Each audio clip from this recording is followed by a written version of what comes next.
ہمیں اکثر لوگ کہتے ہیں کہ او جی تانوں کو زیادہ دین سمجھ آ گیا ہے, اتنے بزرگ گزرے ہیں, کسی کو کوئی بات سمجھ نہیں آئی تو تواڈے انجینئر نوں تے تانوں زیادہ کو گل سمجھ آ گئی ہے.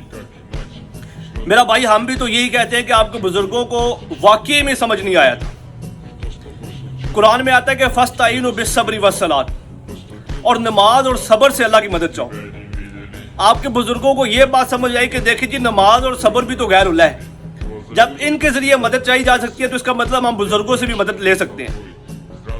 پھر سورۃ بقرہ میں آتا ہے کہ اے نبی ان سے کہہ دیجیے کہ اگر ان کو قرآن کے بارے میں کچھ شک ہے نا تو یہ جتنی ہستیوں کو بلا سکتے ہیں بلا لیں, قرآن جیسی کوئی کتاب لکھ کے دکھا دیں.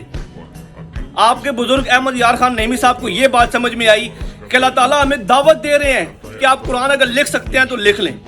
پھر ایک مقام پہ اللہ کے نبی نے فرمایا کہ میں تمہارے اندر دو باری چیزیں چھوڑ کے جا رہا ہوں, قرآن اور آل البیت. یہ اللہ کی رسول کو مضبوطی سے پکڑ لینا.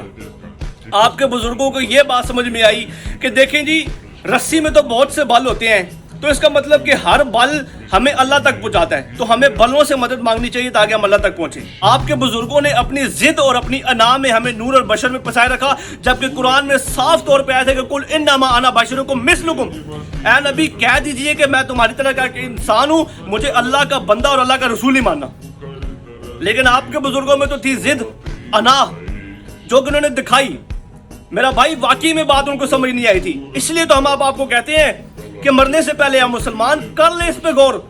کتابوں کا خدا اور ہے, بابوں کا خدا اور.